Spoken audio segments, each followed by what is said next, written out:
the mysterious book that explains the entire universe.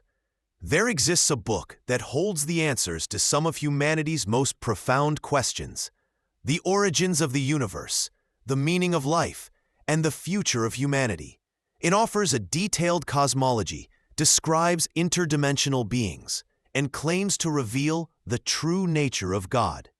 This book, known as the Urantia Book, did not arise from the mind of an ordinary human being. It is said to have been dictated by higher intelligences from realms beyond our comprehension. At first glance, this might sound like science fiction or a mystical delusion, but prepare to delve deeper into the enigma of the Urantia Book, a mysterious text that has intrigued scholars, religious thinkers, and occultists for decades.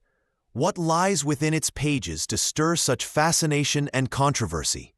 Who authored it? And could it contain the key to understanding the universe? Today, we will explore this fascinating mystery. While some books emerge from human imagination, products of creativity, or the desire to understand the unknown, others appear to come from a realm beyond time, carrying with them an aura of mystery, encoded messages, and truths that challenge existing paradigms. The Urantia Book belongs to this second category. But where did it originate? Who wrote it? And is it truly a revelation from higher intelligences or simply a creation of the human mind? To unravel this mystery, we must look back to the early 20th century, when a strange phenomenon began in Chicago. Dr. William Sadler, a prominent psychiatrist and scholar, began investigating an unusual case that left him deeply intrigued. One of his patients, a person whose identity remains unknown, began to speak during deep sleep. While asleep, this patient exhibited eloquence, using advanced vocabulary and discussing profound philosophical and cosmic subjects with remarkable clarity. Sadler, initially skeptical of such phenomena, was baffled. How could someone with no knowledge of theology or science speak so insightfully about these complex concepts? Even more perplexing, the patient had no recollection of these nocturnal monologues upon awakening. Over time, the patient's communications became more profound and structured. The messages began to draw attention from a select group of scholars and friends of Sadler, who started documenting these transmissions. This group, known as the Urantia Forum, received answers to their questions from voices that identified themselves as celestial personalities, beings from a cosmic hierarchy far beyond human comprehension. Was this simply automatic writing, or were they witnessing something beyond human intellect? After years of documentation, the texts started taking shape as if they were chapters of a grand treatise on existence. Eventually, it was claimed that the book was more than a collection of esoteric ideas. It was a direct revelation from highly evolved spiritual entities. These entities asserted that humanity was now ready to receive deeper knowledge about the cosmos, divinity, and the destiny of souls. The members of the Urantia Forum believed they were dealing with something transcendent, not a typical book, and in 1955, the Urantia Book was published by the newly established Urantia Foundation. The book's content is vast, divided into 4 sections: the nature of supreme reality and universal cosmology, the structure of inhabited worlds and their spiritual orders, the history and evolution of Urantia, Earth, and a detailed narrative of the life and mission of Jesus Christ.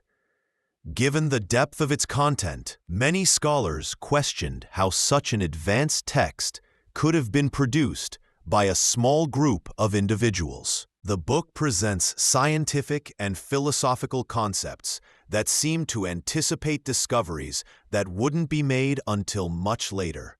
Unlike other channeled spiritual works, such as the Spirit's Book by Allan Kardec or A Course in Miracles, the Urantia book has no identified author.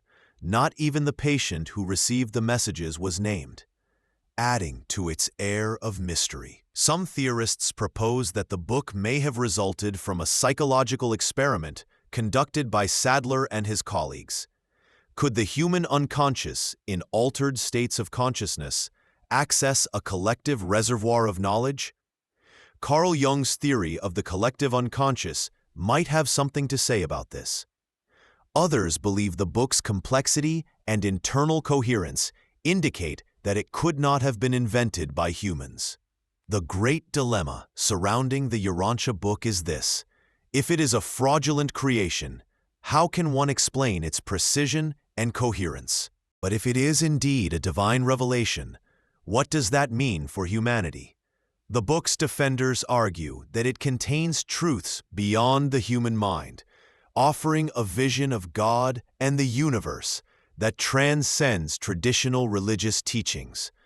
Critics, however, view it as a sophisticated philosophical and mythological construction, still a product of human creativity.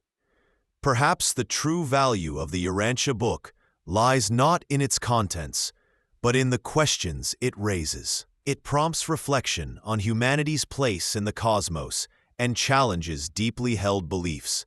As the philosopher Plato once said, "What is important is not the answer, but the question that leads us beyond what we already know."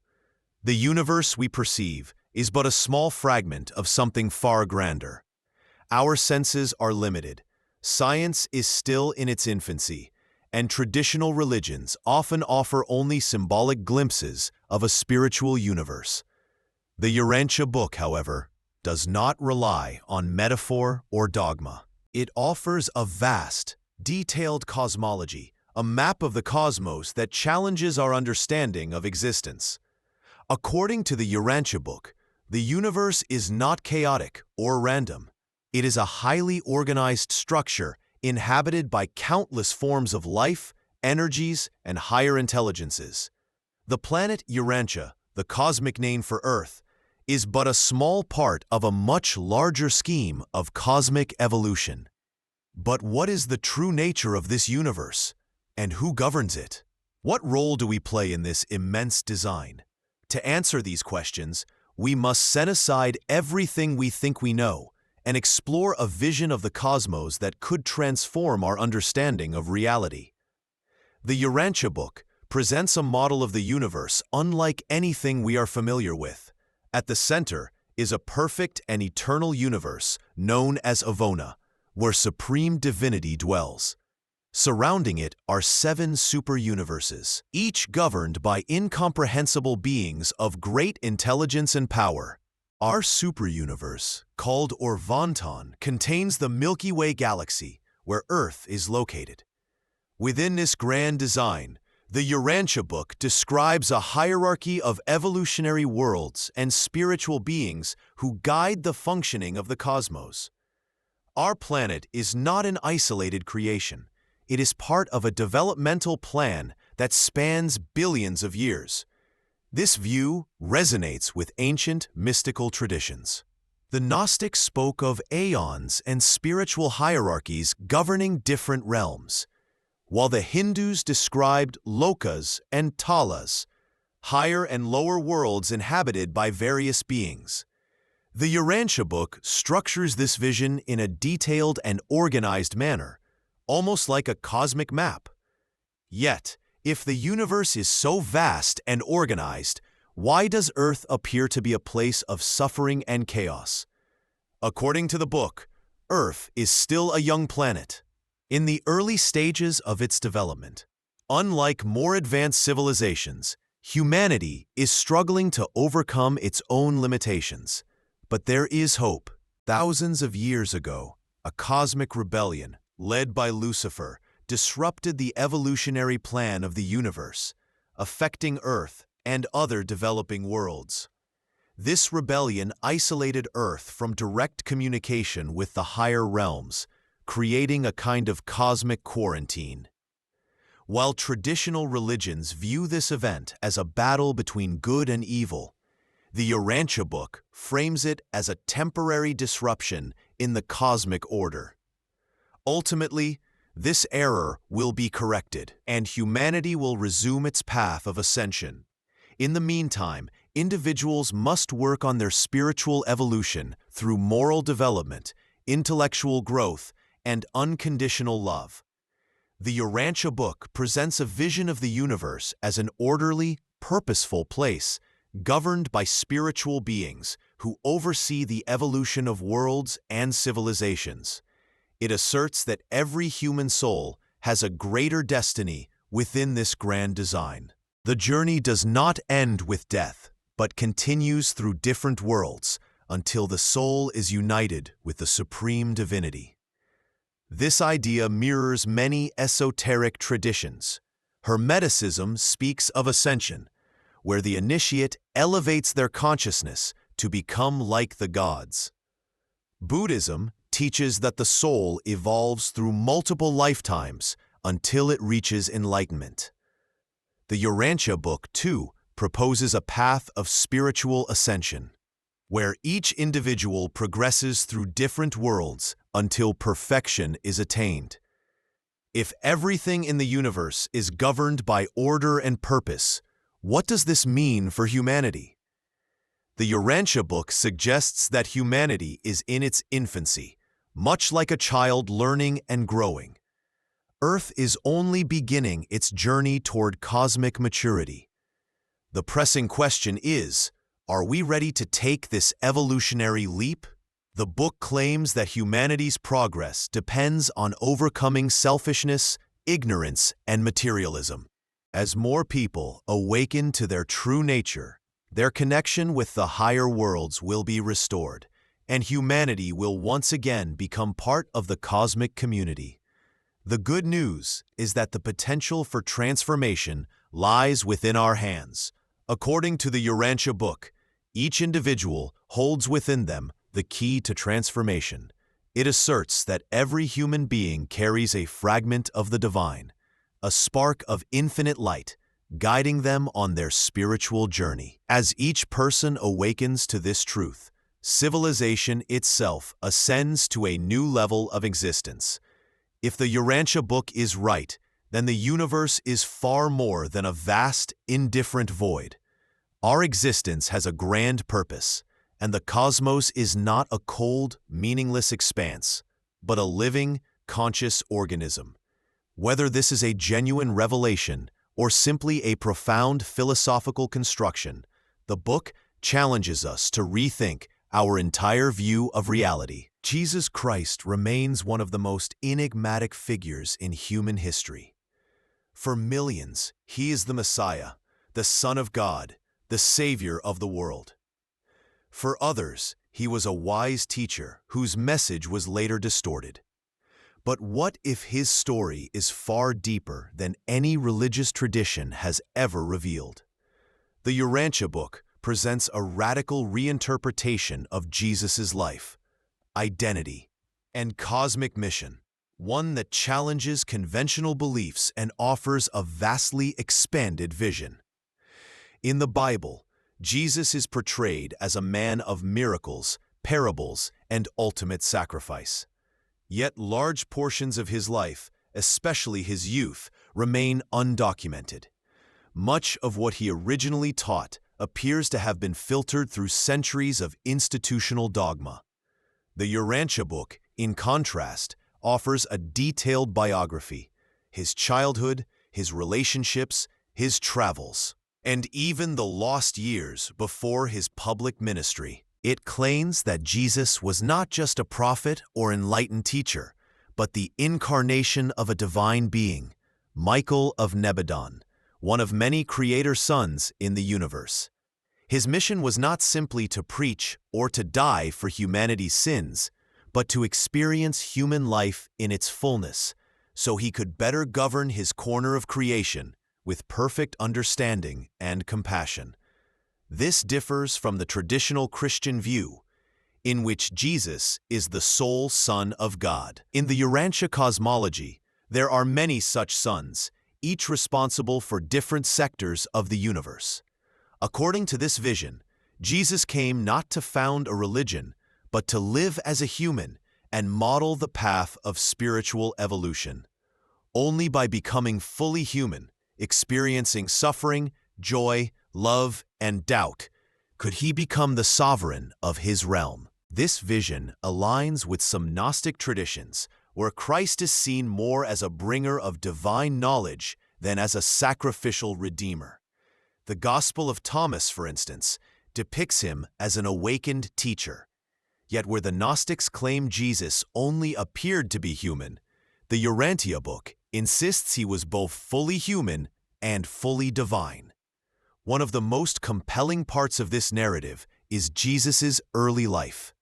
The canonical Gospels tell us almost nothing, but the Urantia Book describes his relationship with his family, his internal struggles, his quest for meaning, and his travels to places like Egypt, Mesopotamia, and India, where he is said to have encountered other spiritual and philosophical traditions. These accounts echo popular theories that Jesus may have studied esoteric or Eastern teachings before returning to Galilee. But if this story is true, why is it not widely known? The Urantia Book suggests that after his resurrection, Jesus' message was quickly altered by those eager to institutionalize it. Rather than focus on love, inner divinity, and spiritual growth, his teachings became about guilt, atonement, and dogma. Over time, the cosmic master was reduced to a symbol of suffering. Another fascinating divergence lies in how the book explains the crucifixion. Unlike traditional Christianity, which sees it as a divine sacrifice for the redemption of sin, the Urantia Book portrays it as a tragic consequence of human ignorance and fear. Jesus didn't come to die, he came to live. His mission was to model love, truth, and spiritual evolution. Salvation, then, is not granted through blood, but through individual growth. Every person carries within them a thought adjuster, a fragment of the divine mind, guiding them on their journey of ascension. Jesus came not to found a religion, but to show us how to live in alignment with that inner divine spark. If this vision is true, humanity has spent 2,000 years misunderstanding his message. Jesus wasn't asking to be worshipped. He wanted to be followed, not as a martyr, but as a spiritual elder brother walking ahead of us on the path of enlightenment. He didn't establish rituals or churches. He came to awaken the divine within each of us. Of course, the question remains, is the Urantia Book a true revelation or a brilliant spiritual fiction? There's no easy answer. What's certain is that the book does not demand blind faith. Instead, it invites reflection, inquiry, and direct experience. Whether one accepts it as divine truth or not, the vision it presents of Jesus is transformative. In this light, Jesus' story doesn't end at the cross. It continues in each of us. If he truly was a creator son, his purpose was not to create worshipers, but to awaken future creators. Beyond its Christology, the book also presents a radical cosmology. To traditional science, which often sees the universe as random and mechanical, it proposes a grand design, an ordered, intelligent cosmos, guided by spiritual principles and higher intelligences. At the same time, it contradicts many religious doctrines. It rejects original sin and denies the necessity of sacrifice. Instead, it emphasizes that each soul carries a fragment of God and that spiritual progress comes through personal effort, not institutional submission. Death, in this vision, is not the end, but a transition. Souls awaken in other worlds, continuing their journey until they reach divine consciousness. This concept echoes traditions like reincarnation and spiritual ascension, but the Urantia version is astonishingly detailed, as if describing a cosmic evolutionary blueprint. So why hasn't it been embraced like the Bible, the Quran, or the Vedas? perhaps because it bypasses the need for religious authority. There are no temples, priests, or rites. Divinity resides within, and the path is individual. Such an idea threatens institutions that rely on control. The book also presents a vision of planetary evolution. Worlds like Earth, it says, pass through dark and light ages. Ours has remained spiritually immature due to ancient cosmic disruptions, like the so-called Lucifer rebellion. This, it claims, explains our fragmented condition. Yet this state is not permanent. Humanity, according to the book, is on the cusp of transformation. We are living through a decisive moment. Either we align with cosmic principles and evolve, or we spiral into self-destruction. True progress, it suggests, lies not in technology alone, but in the elevation of consciousness. Of course, one of the most debated aspects of the book is its origin. How can anyone trust a revelation channeled through an anonymous man? With no empirical evidence? To skeptics, it's a literary experiment, perhaps the work of a group of spiritual intellectuals. But to its serious readers, the depth and coherence of its message are hard to dismiss.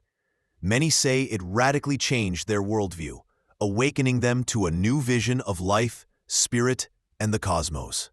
Ultimately, the value of the Urantia book may not lie in proving whether it's real. Rather, it's in the questions it raises and the consciousness it expands. It invites us to go beyond science and religion, to seek truth not through authority, but through experience. If it is truly a revelation, it may be one of the most important texts ever written. If not, then it's still one of the most complex and insightful attempts to articulate the destiny of the soul and the structure of the universe. In the end, the greatest mystery of the Urantia book isn't just what it reveals, but what it awakens. So the question becomes, are we ready to receive its message? And what about you? Do you believe this book holds hidden truths that the world is not yet ready to accept? Or is it simply another work of inspired fiction? Let us know in the comments, and let the conversation continue. After all, knowledge only gains power when it's shared. Thanks for watching.